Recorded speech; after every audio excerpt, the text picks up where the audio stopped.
یہ میرا چھٹی کلاس کی شاید یا پانچویں کی اردو کی بک میں یہ واقعہ موجود تھا، لیکن ڈنڈیاں اتنی مارتے ہیں،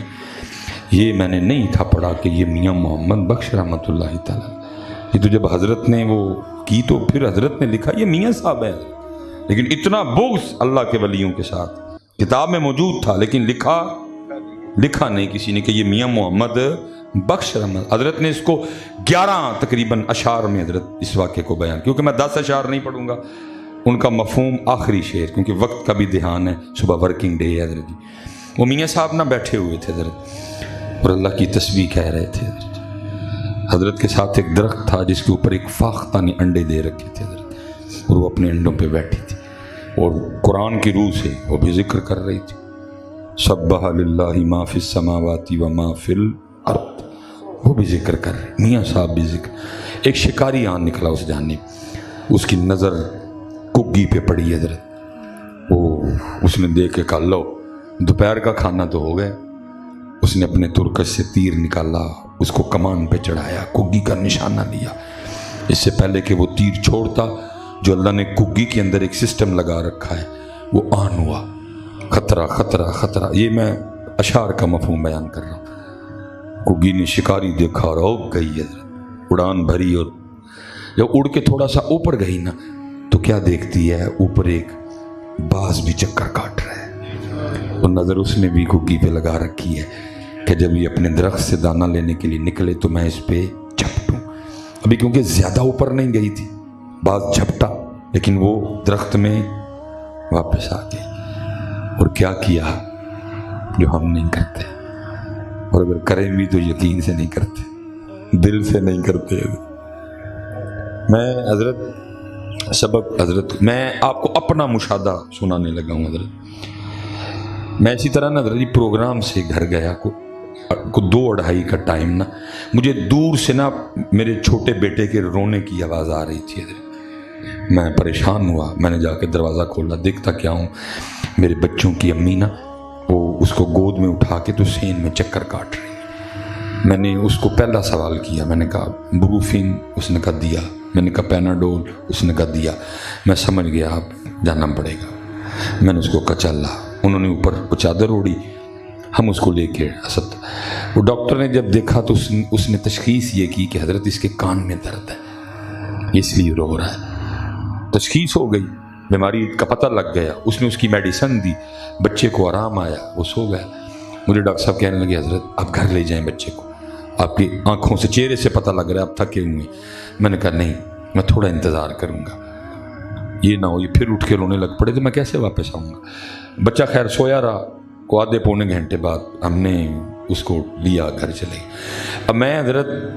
فرض بھی پڑھ چکا، سنتیں بھی پڑھ چکا، نفل بھی عشاء کے پڑھ چکا، اب میں نے وتر اور صرف نفل، اور بچوں کی امی نے پوری عشاء پڑھنی ہے۔ گھر جا کے نا ایسے چارپائی، میں نے اس کو چارپائی پہ لٹایا، آگے میں نے وتروں کی نیت کر لی، پیچھے بچوں کی امی نے عشاء کے فرضوں کی نیت کر لی، نماز پڑھ رہے۔ میں حضرت تیسری رکعت میں تھا، وہ اٹھ کھڑا ہوا، بچہ چھوٹا سا 1.5 ابھی اس کی عمر، اٹھ کر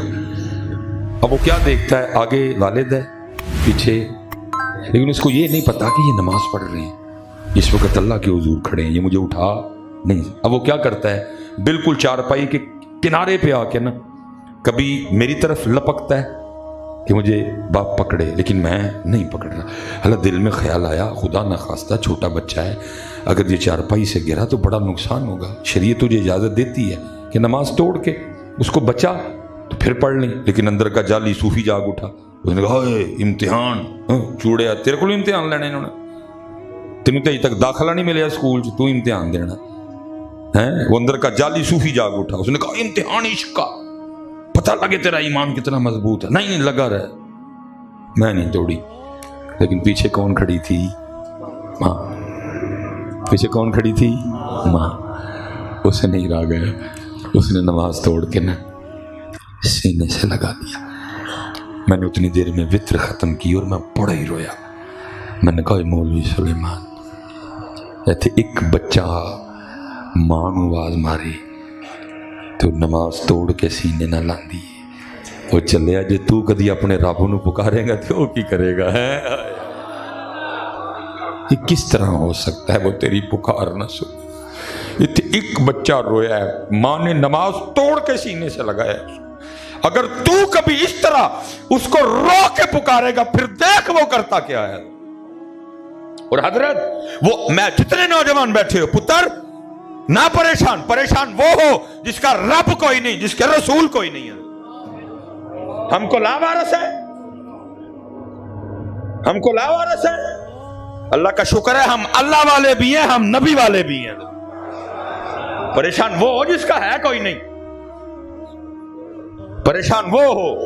جس کا ہے کوئی نہیں پتر۔ لیکن یہ ہے کہ اب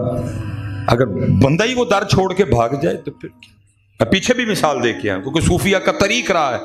وہ جب بھی، کیونکہ الذی لیس کمثلہ شیء، مثال ہی نہیں اس کی کوئی۔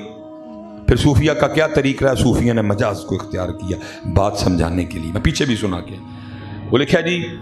وہ محمود غزنوی رحمۃ اللہ تعالی علیہ کا دور تھا، کوئی بندہ بیمار ہو گیا، وہ طبیب کے پاس گیا، طبیب نے نبض دیکھی، اس نے دیکھ کے کہا بھائی بات یہ ہے کہ تیری جو بیماری کی دوائی ہے نا سارے اجزاء موجود ہیں، بس یہ ہے کہ گولیاں شہد سے بنیں گی، شہد نہیں ہے، یہ مجھ سے ڈبی لے جا، کہیں سے شہد ملتا ہے تو لے آ جا کے۔ اس نے جناب وہ شہد کی ڈبیاں اٹھائی اور ایک ایک دروازے پہ دستک دی، کسی کے پاس تھاک نہیں اور کسی نے دیے کوئی نہیں۔ لیکن حضرت میری بات یاد رکھنا، اگر ہو تو ضرور دینا، کیونکہ میرے محبوب علیہ السلام فرما رہے ہیں میں قسم اٹھا کے کہتا ہوں دینے سے بڑھتا ہے۔ ہمارا جو کم ہو رہا ہے نا اس کی وجہ یہ ہے کہ ہم اب دیتے نہیں ہیں، اس لیے کم ہو رہا ہے، کیونکہ محبوب فرما رہے ہیں میں قسم، اللہ میرے نبی پاک علیہ السلام کو قسم کی ضرورت ہے؟ آپ کی بات میں تو اتنا وزن ہے، بالکل نہیں، پھر بھی فرمایا میں قسم اٹھا کے کہتا ہوں کہ دینے سے بس اتنا کرنا بیٹا، دینے کا طریقہ کسی پاک کے پاس بیٹھ کے سیکھ لینا، پوچھ لینا کسی پاک سے کہ دینے کا طریقہ کیا ہے، کیونکہ دینا ہے کسی کو ذلیل نہیں کرنا، دینا ہے کسی کو رسوا نہیں کرنا،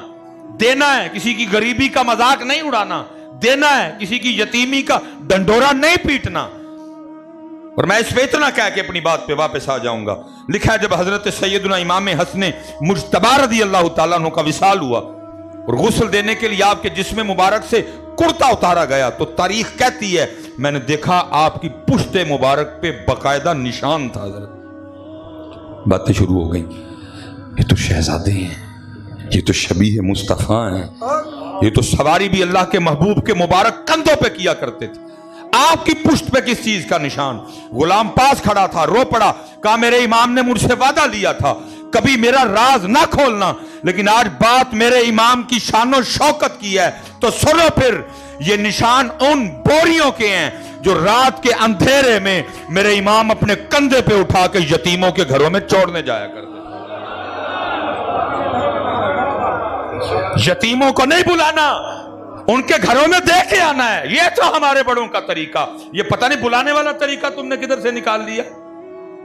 اور حضرت میں نے تو ان گناہگار آنکھوں سے ایسے ایسے تماشے دیکھے ہیں، مجھے ایک دفعہ کال آ گئی کہیں سے، انہوں نے کہا جی ہم